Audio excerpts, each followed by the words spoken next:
Hi and welcome to Super Draws. Did you see my previous pickup video? That one got a bit out of hand in terms of quantity. That's why from now on I'll be doing these videos where I show what I've actually read, so I can at least tell you whether it's worth your time to read as well. Today I'll be reviewing these titles. First up is My Wife Has No Emotions, Story and Art by Jiro Sugiura. This is a fun manga and more surprising than I expected. The story is about a man named Takuma. He buys a domestic robot because he's very busy with work. Her name is Mina. She's a second-hand and a cheap model. He quickly falls in love with her and wants her to be his wife. She's basically fine with it. What's fun is that she reacts very much like a robot, following a specific programming, and she doesn't know much about the world outside her task list. Because she doesn't know much about the world, she regularly goes on the internet when she has questions. She doesn't sit down at a computer or hold a smartphone because she is the computer. She can do this at any time, even chatting with the man's sister while talking to him at the same time. All of this leads to some surprisingly funny situations. One example I really liked is when the man is very happy with his microwave at one point, and she becomes jealous of the microwave. Those are fun ideas and I think they're very cleverly done. I only own volume 1 of this series and I don't know yet if the concept will really evolve from here or if it will mostly stay the same. Maybe she'll get upgraded since she is a cheap model. For example, he takes her to the park once, but she can only walk a certain distance before her battery runs out. If you like the rom-com genre, this is definitely a fun one. When I've read more volumes, I'll come back to it. That might take a while though, because I still have a lot of manga waiting to be read. Let's complain a little. Otherwise, it wouldn't be complete. I would say the art isn't particularly strong, but Mina's emotionless robot face quickly becomes familiar and even lovable. It's also nice to see that not everyone has to be a top-tier artist to make a manga. I count myself in that category as well, since I also hope to make a manga myself.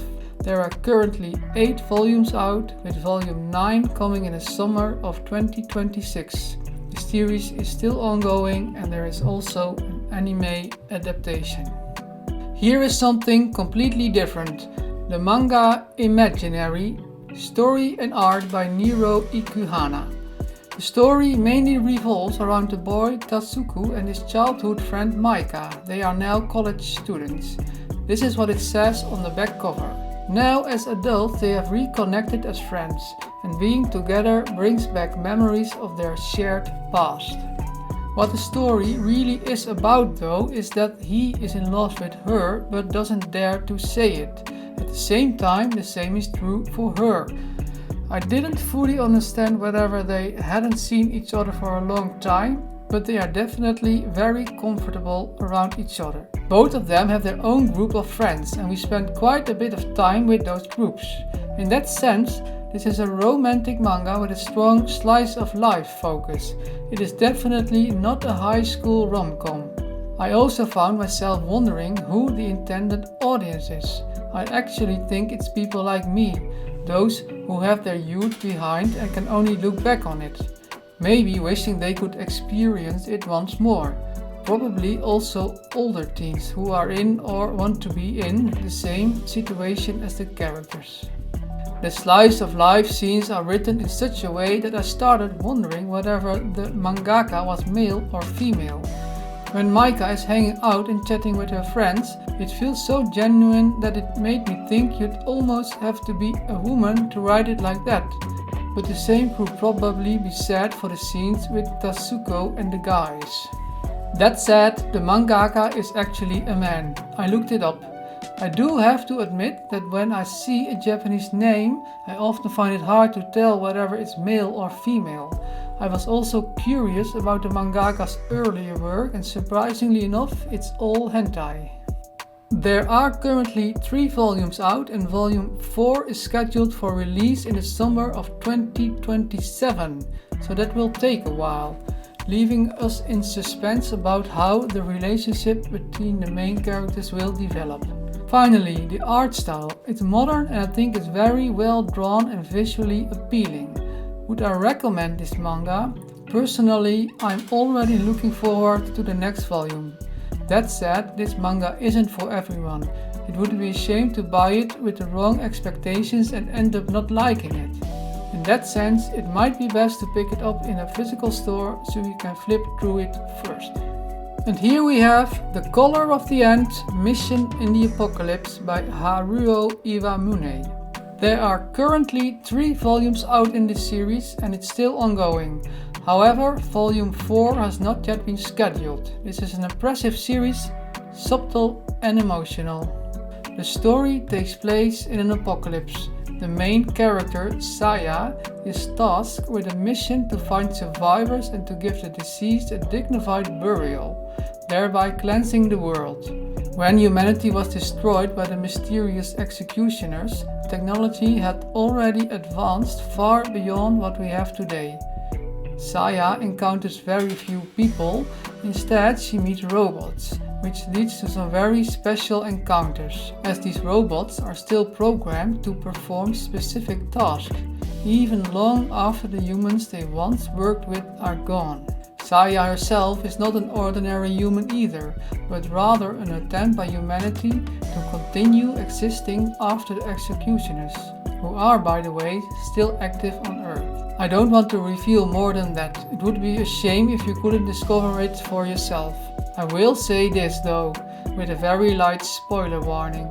The encounters with the robots are beautifully done, but at a certain point I found myself wondering how long the author could keep this up while maintaining the same level of emotional engagement for the reader. In the 3rd volume, however, there is a shift. Saya meets someone and they set out together. This introduces a new mission for the main character and immediately brings a bit more action into the story. As you read the manga, you are left with many questions about the world. These aren't answered just yet, but the shift in the narrative makes it feel like those answers are getting closer. If you are a fan of Blam, this series is a no-brainer. If you enjoy serene, mysterious manga with beautiful artwork, this is also a great fit. The pacing is slow, which really benefits the storytelling. If you're looking for fast-paced action, you might want to read something else. I did have some trouble getting hold of one of the volumes, so if this manga interests you, I would definitely recommend going for it while you can. Although this is not a pickup video, these just came in, so let's open them.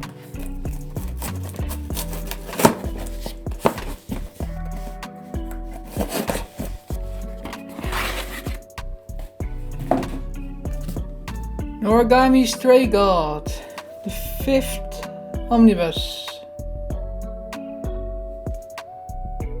Out of 9.